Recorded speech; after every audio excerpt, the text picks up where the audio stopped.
വളരെ ഗൗരവമുള്ള കുറ്റമാണ് ബോബി ചെമ്മണ്ണൂർ ചെയ്തിരിക്കുന്നത് എന്ന് പറഞ്ഞുകൊണ്ടാണ് പ്രോസിക്യൂഷൻ വാദം തുടങ്ങിയത്.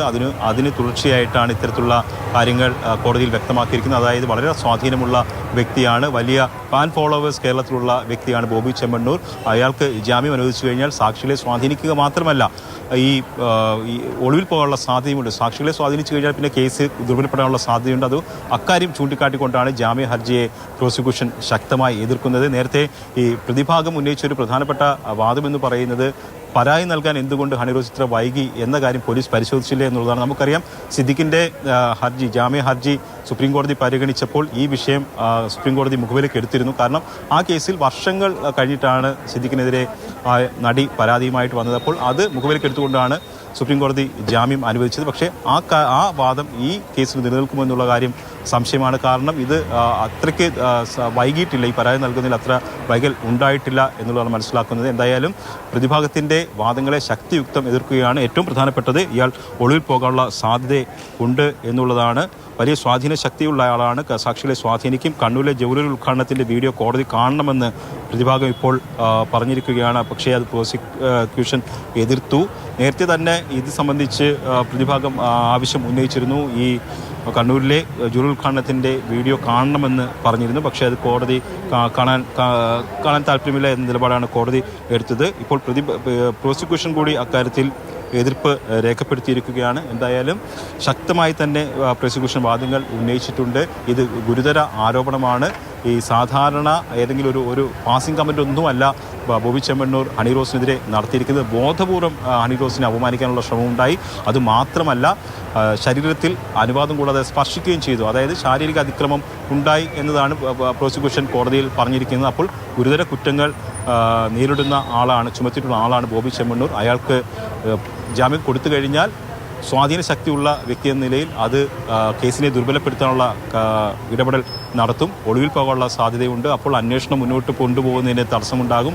ഇക്കാര്യങ്ങളൊക്കെ തന്നെ പരിഗണിച്ചുകൊണ്ട് ജാമ്യം നൽകരുത് എന്നുള്ളതാണ് പ്രോസിക്യൂഷൻ വാദിക്കുന്നത്. പക്ഷേ പ്രതിഭാഗം പറഞ്ഞിരിക്കുന്നത് രണ്ട് കാര്യങ്ങളാണ്. ഒന്ന്, പാസ്പോർട്ട് നൽകാൻ തയ്യാറാണ്, കോടതിക്ക് മുമ്പ് പാസ്പോർട്ട് സമർപ്പിക്കാൻ തയ്യാറാണ്. അതോടൊപ്പം തന്നെ ഈ ഫോറൻസിക് പരിശോധന, ബോബി ചെമ്മണ്ണൂരിൻ്റെ ഫോൺ പോലീസ് പിടിച്ചെടുത്തിട്ടുണ്ട്. അപ്പോൾ അതിൻ്റെ ഫോറൻസിക് പരിശോധനയെ ബോബി ചെമ്മണ്ണൂർ ഒരു തരത്തിലും സ്വാധീനിക്കില്ല. കാരണം കോടതി മുഖേനയാണ് ആ പരിശോധന നടക്കുന്നത്. അതുകൊണ്ട് തനിക്ക് ബോബി ചെമ്മണ്ണൂരിന് അതിനെ സ്വാധീനിക്കാൻ കഴിയില്ല എന്നുള്ളതാണ് പ്രതിഭാഗം പറഞ്ഞത്. അതുകൊണ്ട് ജാമ്യം നൽകണം എന്നൊരു ആവശ്യമാണ് അവർ മുന്നോട്ട് വെച്ചിരിക്കുന്നത്. പക്ഷേ അതിനപ്പുറത്തേക്ക് ഇയാൾ പുറത്തിറങ്ങിക്കഴിഞ്ഞാൽ സാക്ഷികളെ സ്വാധീനിക്കും. വലിയ സ്വാധീന ശക്തിയുള്ള ആളാണ്, കേരളത്തിൽ തന്നെ അറിയപ്പെടുന്ന വ്യവസായിയാണ്. അപ്പോൾ അങ്ങനെ സ്വാധീനിക്കാനുള്ള സാധ്യതയുണ്ട്. അതുകൊണ്ട് ജാമ്യം നൽകരുത് എന്നുള്ള വാദമാണ് പ്രോസിക്യൂഷൻ നിർത്തിയിരിക്കുന്നത്. അരുൺ ശങ്കർ സൂചിപ്പിച്ചതുപോലെ വളരെ ശക്തമായ വാദപ്രതിവാദങ്ങളാണ് ഇപ്പോൾ ബോബി ചെമ്മണ്ണൂരിനെ കോടതിയിൽ ഹാജരാക്കുമ്പോൾ പ്രതിഭാഗത്തിന്റെ ഭാഗത്തു നിന്നും പ്രോസിക്യൂഷന്റെ ഭാഗത്തു നിന്നും ഉണ്ടാകുന്നത്. പ്രതിഭാഗം വാദങ്ങളെ ശക്തിയുക്തം എതിർക്കുകയാണ് പ്രോസിക്യൂഷൻ. അതിക്രൂരമായ പരാമർശങ്ങളാണ് ബോബി ചെമ്മണ്ണൂർ നടത്തിയിരിക്കുന്നത്. അപ്പോൾ കസ്റ്റഡിയിൽ ചോദ്യം ചെയ്യേണ്ട ആവശ്യമുണ്ട്. ഫോണടക്കം ഫോറൻസിക് പരിശോധനയ്ക്ക് വിധേയമാക്കി അതിന്റെ റിസൾട്ട് വരേണ്ടതുണ്ട്. മാത്രവുമല്ല, ഇപ്പോൾ ജാമ്യം നൽകിക്കഴിഞ്ഞാൽ അത് ഈ കേസിനെ പ്രതികൂലമായി ബാധിക്കും.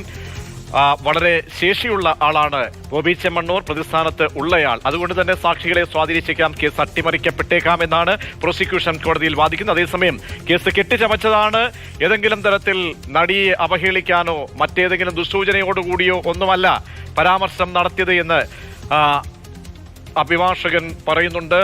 ബോബി ചെമ്മണ്ണൂരിന് വേണ്ടി പ്രതിഭാഗം അഭിഭാഷകൻ വാദിക്കുന്നുണ്ട്. അങ്ങനെ ശക്തമായ വാദപ്രതിവാദങ്ങൾ ഇപ്പോൾ കോടതിയിൽ പുരോഗമിച്ചുകൊണ്ടിരിക്കുകയാണ്. ഒരു തരത്തിലും ജാമ്യം നൽകാൻ കഴിയില്ല. അങ്ങനെ സെൻസിറ്റീവായ ഒരു കേസാണ്. സമൂഹത്തിന് നൽകുന്ന സന്ദേശം അത് തെറ്റായി മാറും എന്നടക്കമുള്ള കാര്യങ്ങൾ പ്രോസിക്യൂഷൻ കോടതിയിൽ മുന്നോട്ട് വയ്ക്കുകയാണ്. അതേസമയം തന്നെ അഡ്വക്കേറ്റ് രാമൻപിള്ള ശക്തമായി പ്രോസിക്യൂഷൻ വാദങ്ങളെ എതിർത്തുകൊണ്ട് നിലയുറപ്പിക്കുന്നു. കോടതിയിൽ ഏത് സമയം കോടതിയിൽ ഒരു തീർപ്പ് ഉണ്ടാകാനുള്ള സാധ്യതയുണ്ട്. അരുൺ ശങ്കർ പറഞ്ഞു വന്നതുപോലെ തന്നെ എല്ലാ വാദങ്ങളെയും ഇരുഭാഗവും തള്ളുകയാണ്, ഖണ്ഡിക്കുകയാണ്. ഈ വീഡിയോ അടക്കം ആക്കണം എന്ന ആവശ്യം പ്രതിഭാഗം ഉയർത്തുമ്പോൾ എന്താണ് പ്രോസിക്യൂഷൻ അതിൽ നിലപാടെടുക്കുന്നത്? മാത്രമല്ല, ഈ സംഭവം കഴിഞ്ഞ് ഇത്രയും 4 മാസം പിന്നിട്ട ഒരു കേസാണ്. അതിന് നേരത്തെ സമാനമായ സംഭവങ്ങൾ സുപ്രീം കോടതി അടക്കം ഉണ്ടായ കാര്യങ്ങളൊക്കെ തന്നെ ഉന്നയിക്കുകയാണ് ഇപ്പോൾ പ്രതിഭാഗം.